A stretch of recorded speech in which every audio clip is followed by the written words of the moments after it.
الحمد لله وكفى وسلام على حبيبه المصطفى أما بعد فأعوذ بالله من الشيطان الرجيم بسم الله الرحمن الرحيم إن الله وملائكته يصلون على النبي يا أيها الذين آمنوا صلوا عليه وسلموا تسليما اللهم صل على سيدنا محمد معدن الجود والكرم وآلہ واصحابہ الکرام وابنہ الکریم وبارک وسلم صلاة دائمة سرمدا ابدا بحمدہ تعالی و بکرم مصطفیٰ صلی اللہ تعالی علیہ وسلم۔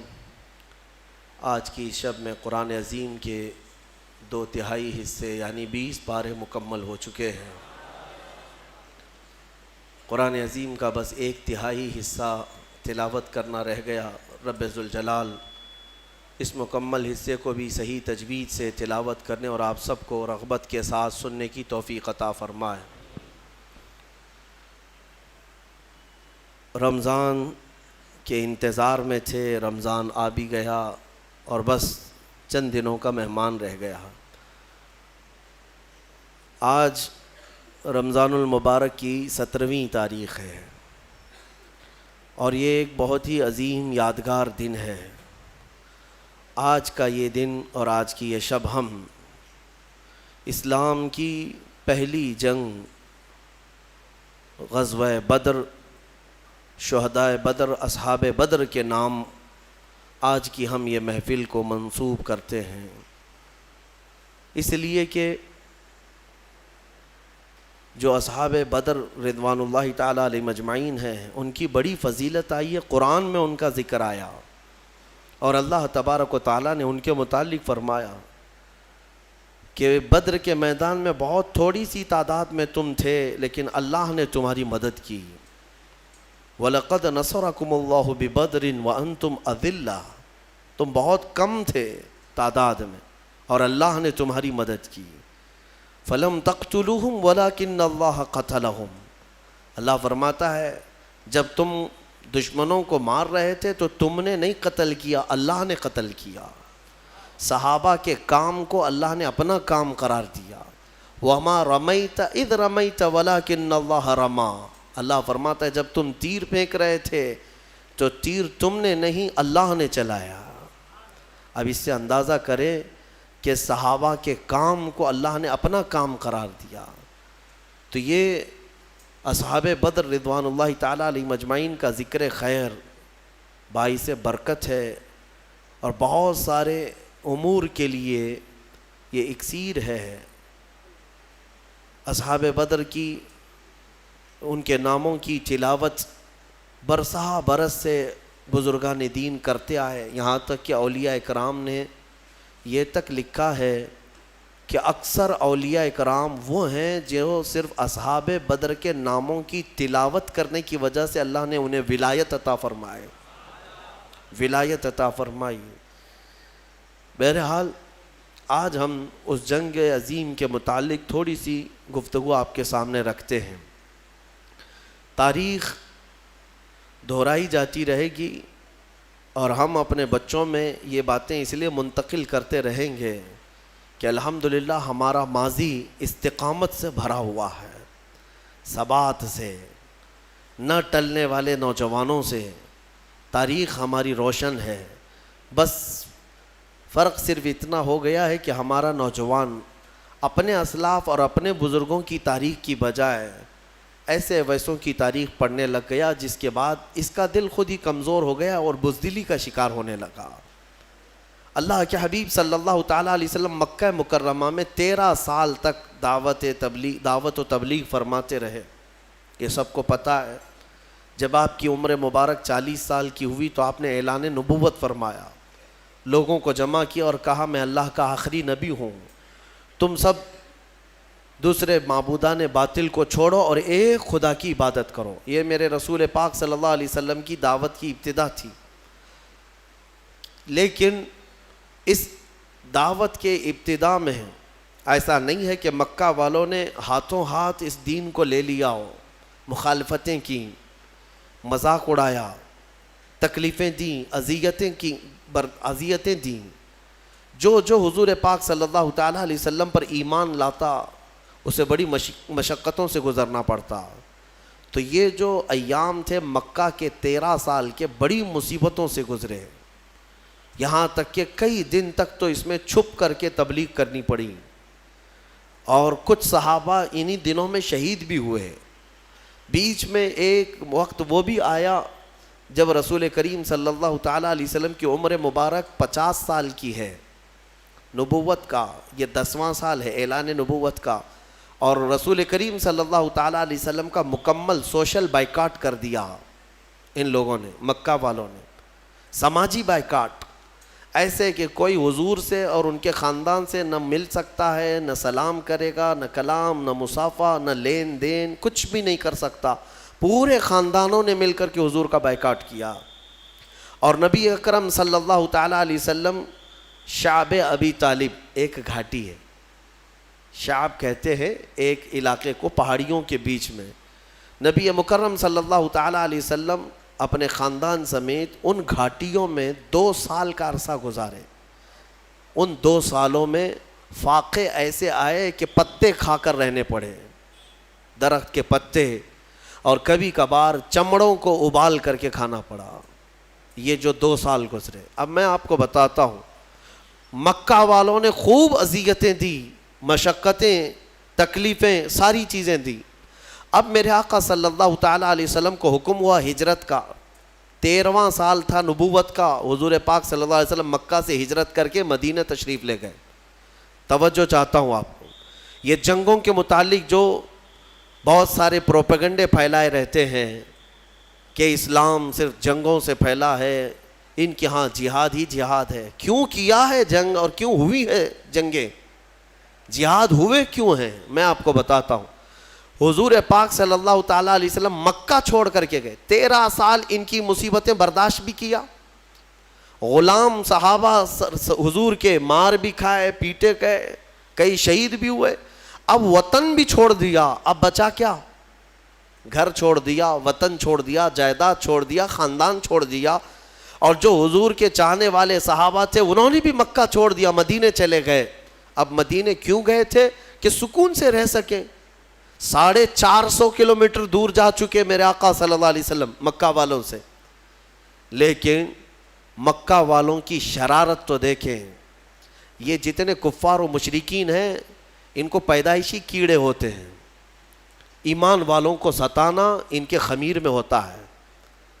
یہ ایسا نہیں ہے کہ ان کو چھیڑو تو یہ ہمیں پریشان کرتے ہیں، بلکہ نہ چاہتے ہوئے بھی یہ چاہتے ہیں کہ ایمان والوں کو چھیڑ خانی کرتے رہیں، کسی طرح سے ان کو تکلیف دیتے رہیں۔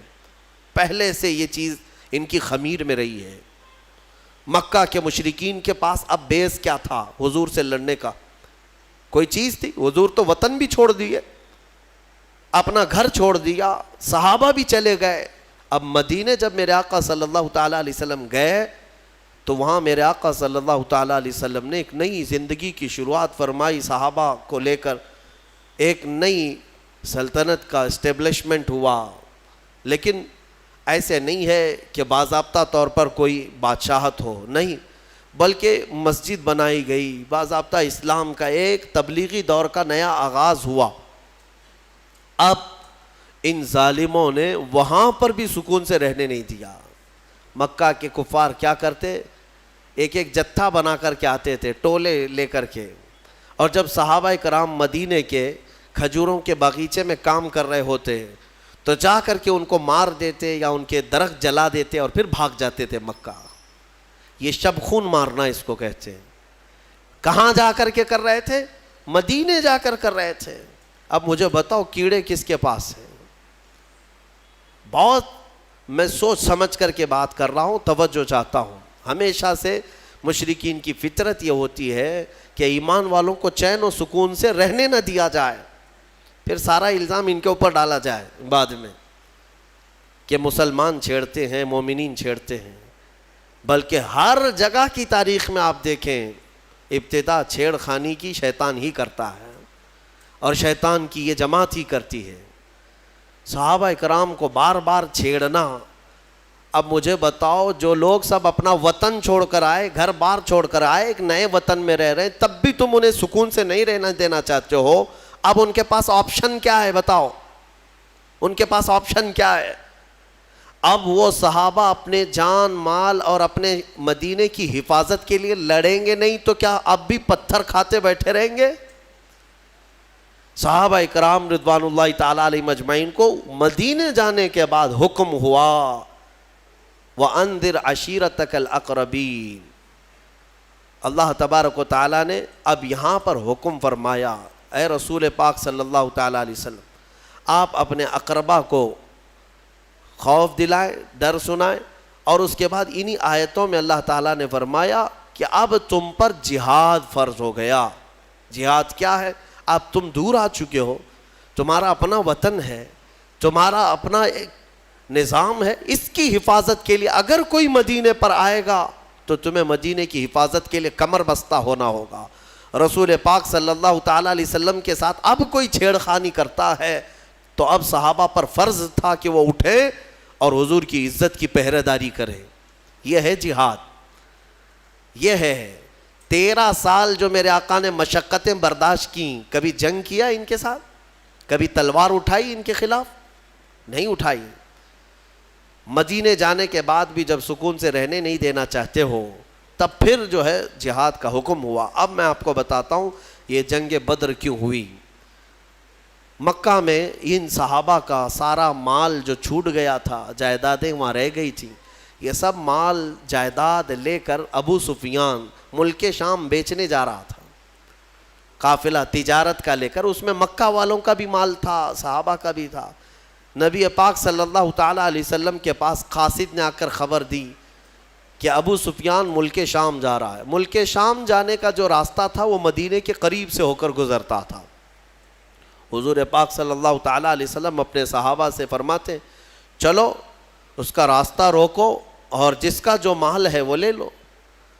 جب صحابہ نکلے، جنگ کی غرض سے نہیں نکلے تھے، لیکن ابو سفیان کو یہ پہلے ہی سے خبر ہو گئی کہ محمد صلی اللہ علیہ وسلم اپنے 300 سے زیادہ ساتھیوں کو لے کر بیچ راستے میں آئے ہیں. تو ابو سفیان نے کیا کیا، راستہ بدل کر دوسرے راستے سے ملک شام پہنچ گیا. تجارت بھی کیا، خوب نفع بھی کمایا، مال بیچ دیا. اب واپسی کا جب وقت تھا تو حضور پاک صلی اللہ علیہ وسلم پھر انتظار میں تھے کہ یہ واپس تو جائے گا، جب واپس جائے گا تب پھر ہم اس کو روکیں گے. ابو سفیان کو پتہ تھا، خبر تھی کہ رسول کریم صلی اللہ علیہ وسلم اپنے ساتھیوں کے ساتھ اب بھی کھڑے ہیں. تو اس نے مکہ والوں کو پیغام بھیج دیا کہ اے مکہ والوں اپنا مال بچا لو، محمد اور ان کے ساتھی تمہارا پورا مال ختم کر دیں گے، یہ قافلہ ختم ہو جائے گا.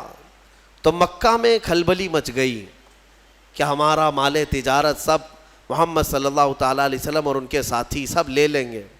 یہ پوری افواہ پھیلی تو سارے مکہ والے جمع ہوئے. لیکن ہوا کیا، ابو سفیان بڑی چالاکی سے واپسی میں بھی ایک اور راستہ بدل کر کے مکہ کے قریب پہنچ گیا. صحیح سلامت قافلے کو لے کر کے بھی گیا، صحیح سلامت قافلے کو واپس لے کر بھی آیا. مکہ جب تجارت کا مال پہنچ گیا تو سب خوش ہو گئے کہ ہمارا مال نفع کے ساتھ واپس آیا ہے. لیکن بات ہو گئی، ختم ہو گئی. ابو جہل وہاں پر سارے مکہ والوں کو جمع کرتا ہے اور کہتا ہے ہم جو جمع ہوئے ہیں اب جائیں گے اور محمد سے مقابلہ کریں گے صلی اللہ علیہ وسلم، اور ان کے ساتھیوں کو مزہ چکھائیں گے کہ انہوں نے ہمت کیسے کی مکہ کے قافلے کو روکنے کی. تو باقی لوگوں نے کہا کہ چھوڑ دو، ہمارا مال کا قافلہ آ گیا، اب بات ختم ہو گئی. ابو جہل نے کہا نہیں، بات اتنی نہیں ہے، ہمیں تو مارنا ہے انہیں، ہمیں تو انہیں قتل کرنا ہے، ہمیشہ کے لیے راستہ صاف کرنا ہے. تو بھڑکا کر کے 1000 لوگوں کو جمع کر لیا. کچھ عقل مند لوگ تھے، انہوں نے کہا کہ ہم نہیں جائیں گے، لیکن ابو جہل نے انہیں آر دلایا، انہیں بہت زیادہ اکسایا، اور اس کے اکسانے کے بعد، آر دلانے کے بعد 1000 سے زیادہ لوگ جمع ہوئے، اور ان سب کو لے کر ہاتھی گھوڑے ہتھیار سامان کے ساتھ ابو جہل سرداری کرتے ہوئے مکہ سے نکل کر بیچ راستے میں پہنچا. یہ وہ علاقہ ہے جہاں بدر کی وادی ہے. بدر ایک علاقے کا نام ہے، بدر ایک میدان کا نام ہے. وہاں ایک کنواں تھا جس کی وجہ سے اس علاقے کا نام ہی بدر پڑا. وہاں آ کر کے یہ لوگ پڑاؤ کر لیے. نبی پاک صلی اللہ تعالیٰ علیہ وسلم اپنے صحابہ سمیت بدر تک پہنچے ہوئے تھے. اب حضور اکرم صلی اللہ تعالیٰ علیہ وسلم بھی اسی علاقے میں اور یہ کفار و مشرکین بھی اسی علاقے میں آ گئے. اب مقابلہ کرنے کی غرض سے وہ لوگ آئے. اللہ تبارک و تعالیٰ نے اپنے حبیب پاک صلی اللہ علیہ وسلم کو حکم فرمایا کہ اپنے صحابہ کو لو اور ان کے ساتھ جنگ کرو. اب جب مولا فرما دے جنگ کرنے کے لیے تو پھر پیچھے ہٹنے کا سوال ہی نہیں ہوتا, پھر کوئی وجہ ہی نہیں ہے. نبی پاک صلی اللہ تعالیٰ علیہ وسلم جب صحابہ کو لے کر آئے تھے تو سچویشن کیا تھی, حالات کیسے تھے؟ ایسے حالات تھے کہ پورے 313 صحابہ کے اندر مشکل سے چند تلواریں تھیں, 7-8 گھوڑے تھے, 1-2 سواریاں تھیں, بس باقی سب پاپیادہ پیدل تھے. اکثر کے پاس تلواریں نہیں, اکثر کے پاس جو تلواریں ہیں, کچھ کے پاس جو تلواریں ہیں وہ ایسی ہیں کہ سبزی بھی نہیں کاٹی جاتی, کند ہو چکی تھی, زنگ لگی ہوئی ہیں. تو بہرحال ان کی مفلسی کا زمانہ تھا, غربت تھی اور کھانے پینے کے لیے ان کے پاس کچھ نہیں تھا. اب دیکھیں صحابہ اکرام حضور صلی اللہ تعالیٰ علیہ وسلم کے پاس جب تھے تو وہ علاقہ ریت کا تھا. حضور جس جگہ رکے تھے وہ پوری ریت کی زمین, اور ریت کی زمین پر چلنا مشکل ہو جاتا ہے, پاؤں اندر دھسنے لگتے ہیں. صحابہ کو ریتیلی زمین ملی اور مشرکین جہاں پڑاؤ کیے وہ مٹی کی زمین تھی, مٹی ہے تو مٹی پر پاؤں جمتے ہیں. تو اس بات کی خوشی پہ وہ ناچ رہے تھے, کل جب جنگ ہوگی تو ان کے پاؤں اکھڑ جائیں گے, چل ہی نہیں پائیں گے میدان میں. اور مشرکین پورے میدان میں جمے رہیں گے مٹی کی. اب بہت ساری چیزیں انہی کی حمایت میں نظر آتی ہیں, حالات ایسے لگتے ہیں کہ ساری فتح ان کی ہوگی. وقت سے پہلے ایسا محسوس ہوتا ہے, جب طاغوتی طاقتیں سامنے آتی ہیں تو اکثر ایسا لگتا ہے کہ سارا اب ان کے ہی پاس ہے, ہمارا کیا ہونے والا ہے. اب میں آپ کو مقابلے کے اعتبار سے بتاؤں, ادھر 313 نہتے ہیں, ساز و سامان نہیں, سواریاں نہیں, بدلے میں مقابل میں 1000 سے زیادہ, سب کے سب ہتھیار سے لیس, ٹرینڈ پہلوان ان کے پاس, ہاتھی گھوڑے اونٹ سواریاں ان کے پاس, بلکہ ان کے کھانے کے لیے پورے اونٹ ذبح ہو رہے تھے رات کو.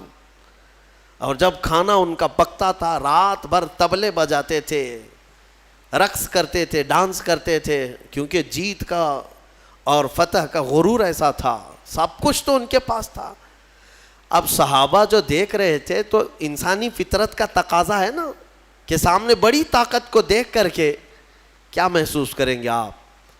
صحابہ کرام رضوان اللہ تعالیٰ علیہ مجمعین حضور صلی اللہ تعالیٰ علیہ وسلم کے پاس آئے, کہا یا رسول اللہ صلی اللہ علیہ وسلم کیا جنگ فرض ہو گئی؟ حضور نے فرمایا ہاں. اب نبی اکرم صلی اللہ تعالیٰ علیہ وسلم نے صحابہ کے چہرے کو دیکھا اور سب کو جمع کیا. رات کو ایک خطبہ دیا حضور نے. خطبے میں کیا فرماتے ہیں, یہ کل جنگ ہونے والی ہے, اس سے پہلے رات کو خطبہ دیتے مغرب کے بعد یا عشاء کے قریب.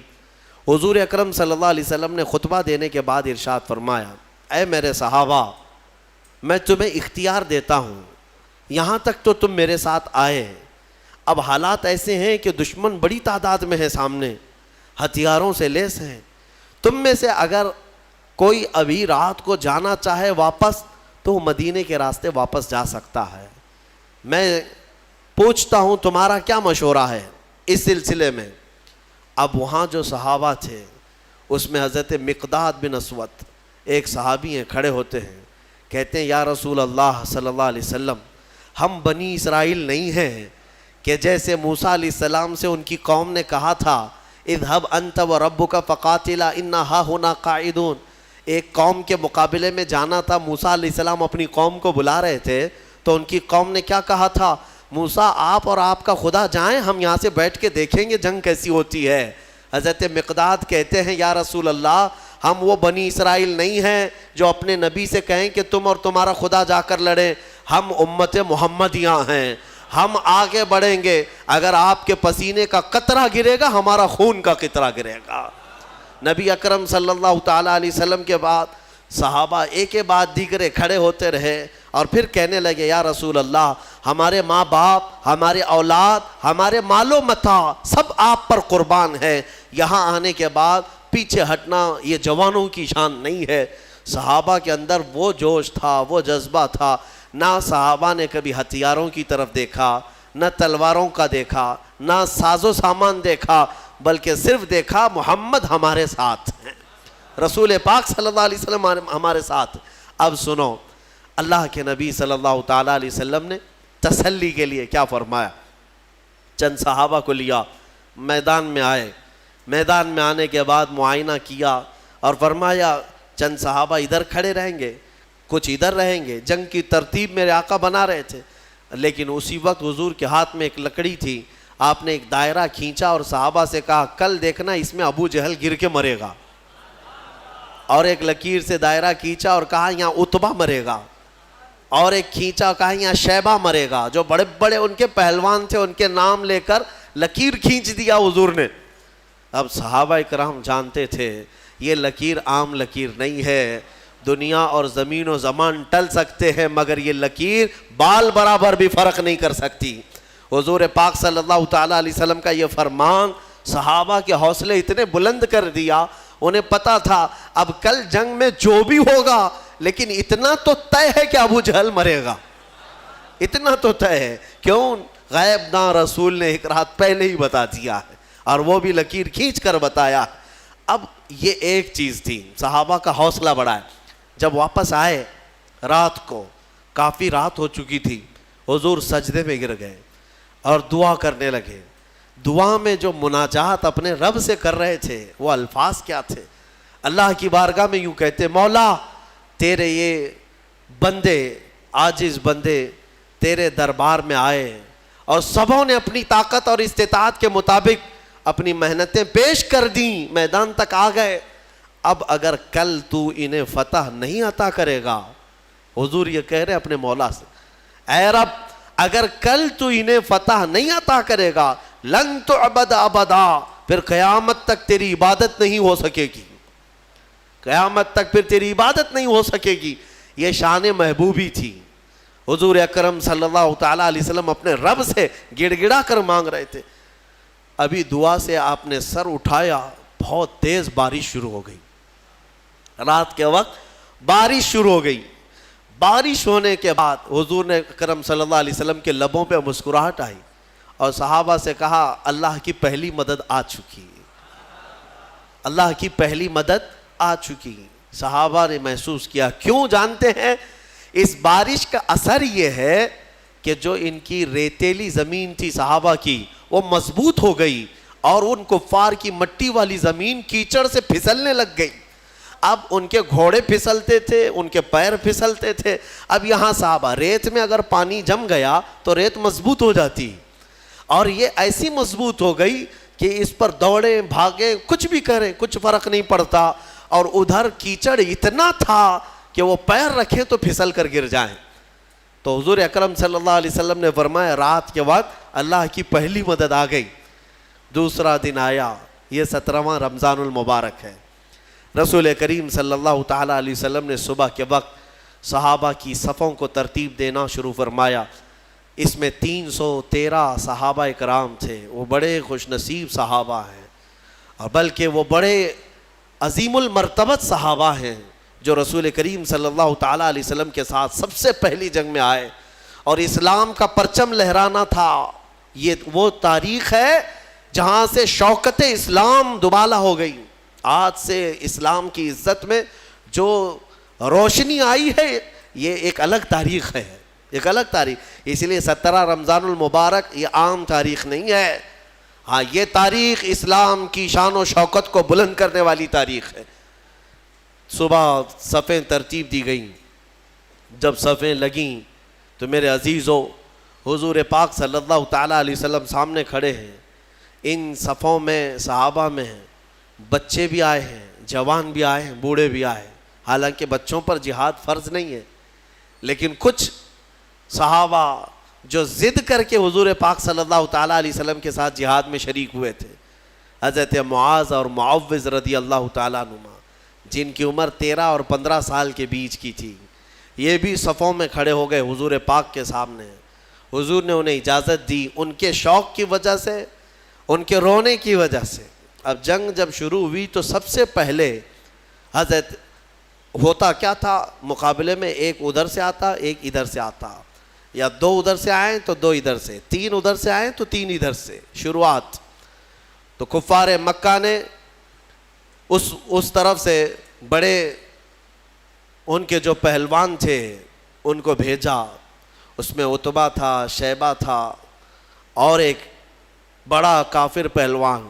تو حضور پاک صلی اللہ تعالیٰ علیہ وسلم نے اپنی جماعت میں سب سے پہلے جنہیں اتارا وہ مولا کائنات حیدر کرار تھے۔ علی مرتضیٰ کو سب سے پہلے میدان میں اتارا، ان کے بعد دوسرے نمبر پر امیر حمزہ رضی اللہ تعالیٰ، تیسرے پر حضرت ابو عبیدہ بن جراح۔ یہ تینوں اپنے زمانے کے ایسے قوی اور مضبوط لوگ تھے کہ ان کے مقابل میں جلدی کوئی آتا نہیں تھا۔ لیکن ان تینوں میں سب سے کم عمر حضرت علی کی تھی۔ حضرت علی کرم اللہ وجہہ الکریم کی عمر اس وقت بڑی کم تھی، یعنی تقریباً آپ کی عمر 24 سال کے آس پاس، 24 سے 25 سال کی جوانی تھی۔ حضرت علی رضی اللہ تعالیٰ عنہ بھی آئے، حضرت امیر حمزہ، حضرت ابو عبیدہ بن جراح ادھر سے جو مقابل میں آئے۔ تو سب سے پہلے جب مقابلہ ہوا تو حضرت امیر حمزہ رضی اللہ تعالیٰ عنہ کے مقابل میں جو آیا تھا وہ ایک ہی وار میں ختم ہی ہو گیا، اور حضرت علی کے مقابل میں جو پہلوان آیا اس نے لڑنے سے انکار کیا، کہا کہ میں بچوں سے نہیں لڑوں گا، میرے مقابل کا کوئی بڑا آدمی بھیجا جائے، کیونکہ حضرت علی کی عمر چھوٹی تھی۔ اس نے کہا کہ میں چھوٹی عمر والوں سے، بچوں سے نہیں لڑوں گا۔ حضرت علی رضی اللہ تعالیٰ عنہ نے اس وقت فرمایا محمد صلی اللہ تعالیٰ علیہ وسلم کے غلاموں کے بچوں سے پہلے نپٹ لے، بڑوں کو بعد میں بھیجا جائے گا۔ اور وہ کیا نپٹتے، کیا مولا کائنات حیدر کرار کبھی وہ ان کے سامنے کوئی مقابل میں آ سکا؟ یہاں تک کہ خیبر کے جنگ کے موقع پر فرمایا گیا حضرت علی کے سامنے جب مرحب ایسا پہلوان آیا تھا جو 1000 آدمیوں سے تنہا لڑتا تھا، وہ حضرت علی کے سامنے آیا تھا، وہ بھی لوہے کی ٹوپی، اس کی سب سے مشہور ٹوپی تھی لوہے کی، پہن کے رہتا لوہے کا زرہ، اور حضرت علی اس کے مقابل میں آئے۔ اس وقت حضرت علی کی حالت تو یہ تھی کہ آنکھیں لال ہو گئی تھیں، آشوب چشم کی بیماری تھی اور بخار تھا، بخار بھی ہے اور آنکھیں لال تھیں وہ خیبر کے موقع پر۔ تب حضرت علی نے مرحب کے ساتھ جو مقابلہ کیا وہ ذوالفقار حیدری، جو تلوار ہے آپ کی، اٹھا کر جو مرحب کے سر پر مارا تھا تو وہ لوہے کی ٹوپی تک 2 ٹکڑوں میں تبدیل ہو چکی تھی۔ وہ وار کیا تھا، حضرت علی رضی اللہ تعالیٰ عنہ کے وار سے کوئی بچ پائے گا؟ یہاں بدر کے میدان میں بھی جو آیا وہ تھوڑی ہی دیر میں مقابلہ کرتے کرتے حضرت علی کے ایک وار میں اس کی گردن ہوا میں اڑی اور نیچے آئی۔ یہ وہ منظر تھا جب پیچھے جو صحابہ تھے انہوں نے دیکھا تو بلند آواز سے نعرہ تکبیر بلند کیا تھا اور پورا میدان گونج اٹھا تکبیر کی آواز سے۔ اسی کو تو اقبال نے کہا تھا کفر دم توڑ دے گا ٹوٹی ہوئی شمشیر کے ساتھ، کفر دم توڑ دے گا ٹوٹی ہوئی شمشیر کے ساتھ، گر تم نکل آ جاؤ ایک بار نعرہ تکبیر کے ساتھ۔ وہ تکبیر کی آواز وہی تھی جو صحابہ، ان کی تلواریں کیا تھی۔ اس کے بعد مقابلہ شروع ہوا، شروع میں ایک کے بعد دیگرے ہوتے تھے، پھر گھمسان کی لڑائیاں، یعنی صفوں کی صفیں آپس میں مل جاتی۔ اب یہ مقابلہ اس قدر سخت ہو گیا کہ دوپہر کے وقت اللہ تبارک و تعالیٰ نے 3000 فرشتوں کو اتارا۔ قرآن میں اذ تقول للمؤمنین الن یکفیکم ان یمدکم ربکم بثلاثة آلاف من الملائکۃ منزلین۔ حضور صلی اللہ علیہ وسلم دیکھ رہے تھے کتنے فرشتے آئے اور صحابہ سے کہہ رہے تھے اب ڈرو مت، لڑو، کیا تمہارے لیے اتنا کافی نہیں ہے کہ اللہ نے 3000 فرشتے تمہارے لیے اتارے ہیں؟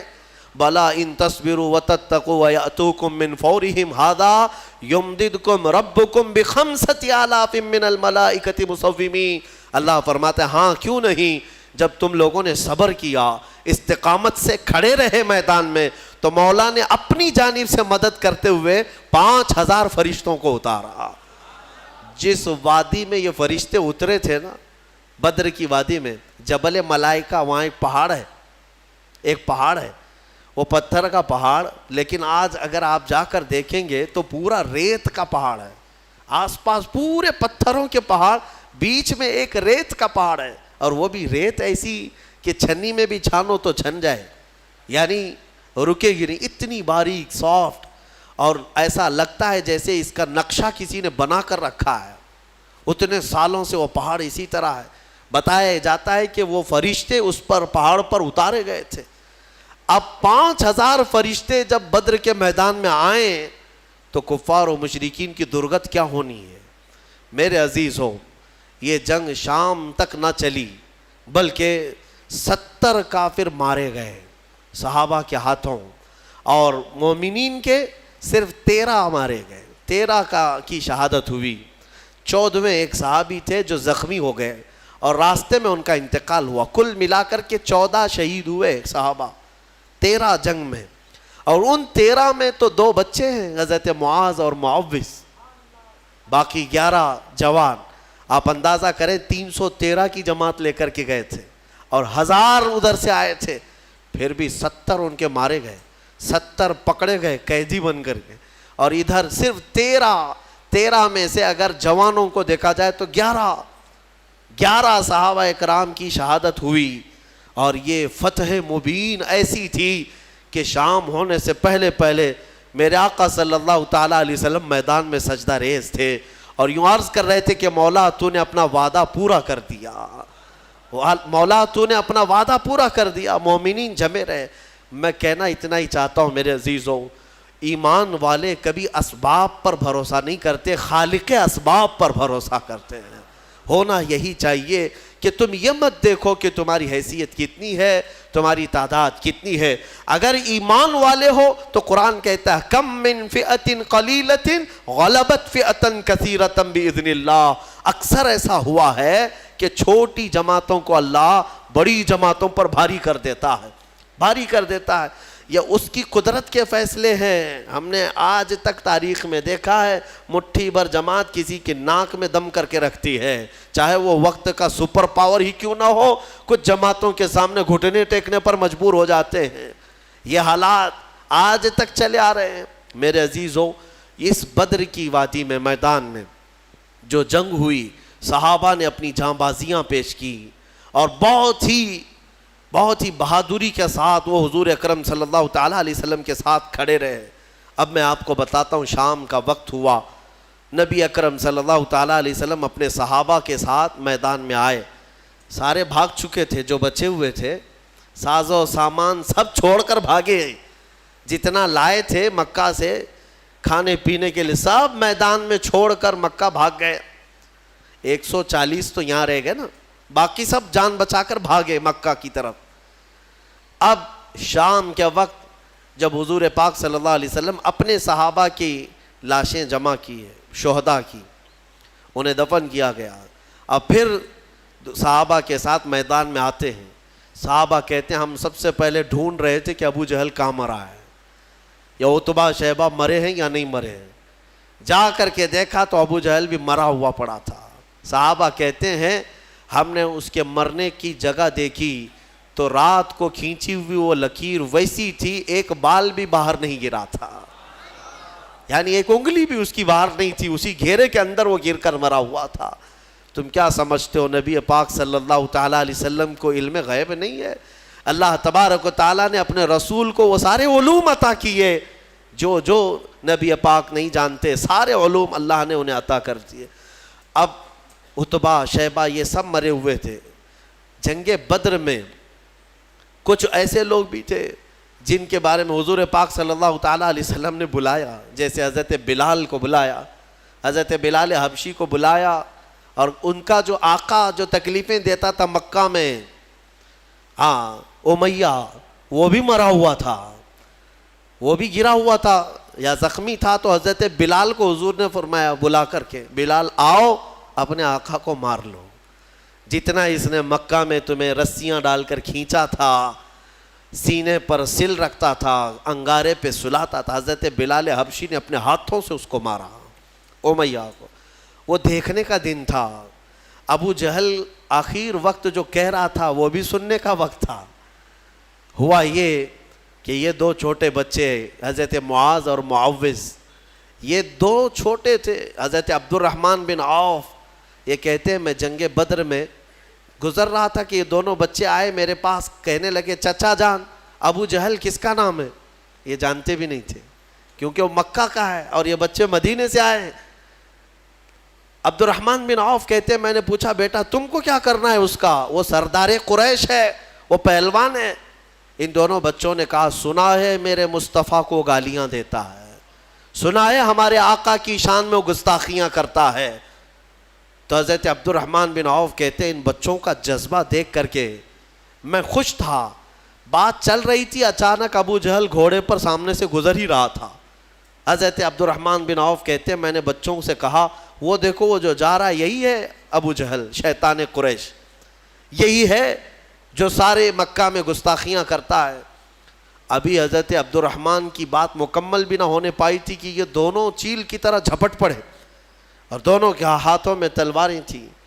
دوڑتے ہوئے گئے، ایک نے گھوڑے کی ٹانگوں پر مارا تو ابو جہل گر گیا نیچے، اور جیسے ہی وہ زمین پر گرا دونوں شہزادے سینے پر چڑھ کر کے بیٹھ گئے۔ سینے پر چڑھ کر بیٹھے ایسے کہ ایک اس کے ہاتھوں کو جکڑ کر کے سینے پر دبوچ لیا اور دوسرے نے اس کی گردن کو الگ کر دیا۔ اور جب گردن پر تلوار رکھا چھوٹے صاحبزادے نے سنا ہے کہ ابو جہل کہہ رہا تھا عربی کے اشعار، وہ شعر شاعری کے لوگ تھے، فعل بدی شعر بولتے تھے، مرنے سے پہلے بھی شعر و شاعری کر رہا تھا۔ کیا کہہ رہا تھا؟ کہتا میں عرب ہوں، میں عرب ہوں، غرور اور گھمنڈ جاتا نہیں ہے، میں عرب ہوں اور میں پہلوان ہوں، مجھے موت سے خوف نہیں، میں موت سے ڈرتا نہیں، میں عرب ہوں اور مکہ کا سردار ہوں۔ لیکن بات اتنی سی افسوس کی ہے کہ میرے مقابل کا پہلوان مجھے نہیں مار رہا ہے، میرے مقابل کا پہلوان مجھے نہیں مار رہا ہے، چھوٹے لوگوں سے مر رہا ہوں، اتنا افسوس ہے، باقی مرنے کا مجھے خوف نہیں ہے۔ اب اندازہ کرو ان کو مرنا بھی ہے تو بڑے پہلوانوں سے، لیکن مولا کی شان ہی الگ ہے۔ وہ فرعون کو ہلاک کرتا ہے تو پانی سے، نمرود کو ہلاک کرتا ہے تو مچھر سے، ابرہہ کو ہلاک کرتا ہے تو چڑیوں سے، ابو جہل کو ہلاک کرے گا تو بچوں سے، یہ اس کی شان ہے۔ ہاں بڑے بڑے دشمنوں کو چھوٹی طاقتوں سے ہلاک کرتا ہے۔ انشاءاللہ العزیز یہ جتنی طاغوتی طاقتیں آج بھی حکومت اور تخت کے نشے میں ناچ رہی ہیں، انتظار کرو اللہ رب العزت کی جب پکڑ آئے گی ہلکی چونٹیوں سے مولا انہیں ہلاک و برباد کرے گا۔ ویسے تو یہ آئی گیا ہے وائرس جو نظر بھی نہیں آتا، یہ گردن میں جاتا ہے کہ دماغ میں جاتا ہے، پتہ نہیں کتنے ویریئنٹ لے کر کے آ رہا ہے۔ ہاں ہر مہینے نئے نئے گھونگھٹ اوڑھ کر کے آتا ہے یہ کورونا، دیکھ بھی رہے ہیں آپ۔ ہاں ہر مہینے نئی نئی دلہن ہے، اس کے نئے نئے جلوے ہیں۔ اب فرسٹ ہو گیا، سیکنڈ ہو گیا، تھرڈ ہو گیا، فورتھ ہو گیا، ابھی سیریز آنے باقی ہیں، اس لیے کہ کیڑا بڑا شاطر ہے، بڑا شاطر ہے، نئے نئے لباس پہن کر کے آتا ہے اور نئے نام کے ساتھ آتا ہے۔ میں کیوں کہہ رہا ہوں؟ اس لیے کہ اگر مولا تبارک و تعالیٰ ہلاک کرنے کے لیے اس ہلکے سے کیڑے کو بھیجا ہے تو بڑی بڑی طاقتیں بھی ان کیڑوں کے ذریعے سے ختم ہو جائیں گی، ہلاک ہو جائیں گی۔ اور آپ کو پتہ ہے قیامت کے قریب یاجوج ماجوج آئیں گے، پتہ ہے نا، حدیث پاک ہے۔ یاجوج ماجوج دو آدمی نہیں ہیں یہ کہ ایک یاجوج، ایک کا نام یاجوج ہے دوسرے کا نام ماجوج ہے۔ یاجوج ماجوج ایک فوج ہے، ایک فوج ہے، وہ اتنی بڑی فوج ہے کہ انسانوں سے زیادہ تعداد ان کی ہے۔ ابھی جتنے پوری دنیا میں انسان ہیں ان سے زیادہ تعداد ہے ان کی، یاجوج ماجوج۔ یہ نکلیں گے، یہ کسی جگہ قید ہیں، وہ اللہ بہتر جانتا ہے۔ قیامت کے قریب یہ باہر آئیں گے اور پوری دنیا میں فساد مچائیں گے، ہر چیز کھا جائیں گے، ہر چیز، تمہاری ساری کھیتیاں کھا جائیں گے، تمہارے سارے غلے اناج، حتیٰ کہ تمہارے جو کھانے پینے کے جو سامان ہیں، پتیلیاں برتن، یہ تک کھا جائیں گے، سب کھا جائیں گے۔ تو یہ جب چل رہے ہوں گے پوری دنیا کو، ان کو مارے گا کون؟ ان کو ختم کون کرے گا؟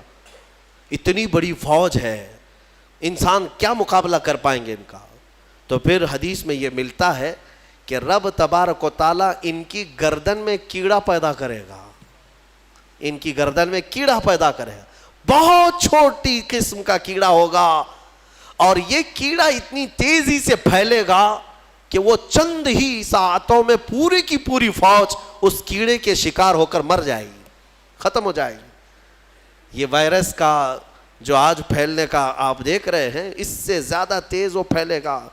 اور میں یہاں پر یہ کہنا چاہتا ہوں، اتنی بڑی فوج کو اگر ایک ہلکے کیڑے سے مولا تعالیٰ ختم فرمائے گا تو اس کی پکڑ کو سمجھو۔ آخر بات میں یہ کہنا چاہوں گا، ایک سوال آتا ہے کہ اگر اللہ تبارک و تعالیٰ اصحاب بدر کی مدد فرما رہا ہے فرشتوں کے ذریعے، اس کے ایک فرشتے کی طاقت اتنی ہے کہ اگر وہ اتر کر صرف آواز لگا دے تو پوری شعیب علیہ السلام کی قوم ہلاک ہو گئی۔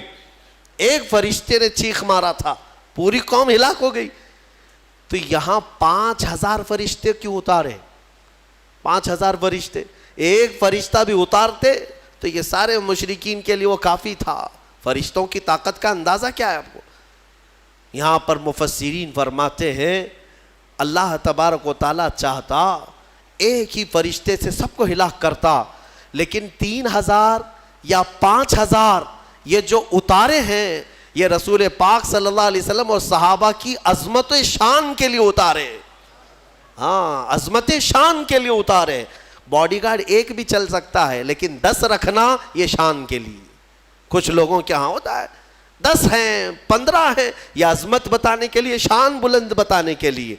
بہرحال یہ جنگ بدر کے بعد جو حالات چینج ہوئے، اللہ کا فضل ہے، شوکت اسلام بڑھتی ہی گئی۔ اللہ کریم اس بدر کی برکتیں ہم سب کو عطا فرمائے، ثبات و استقامت اللہ تعالی ہم کو عطا فرمائے، کریم کہنے سننے سے زیادہ عمل کی توفیق عطا فرمائے۔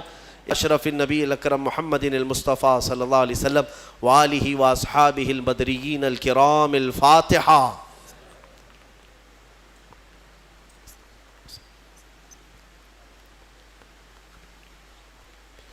الہ العالمین ستار العیوب غفار الذنوب، جو کچھ پڑھا اس کو اپنی بارگاہ میں قبول فرما، اس کا ثواب اپنے حبیب پاک صلی اللہ علیہ وسلم کی بارگاہ میں نظر قبول فرما۔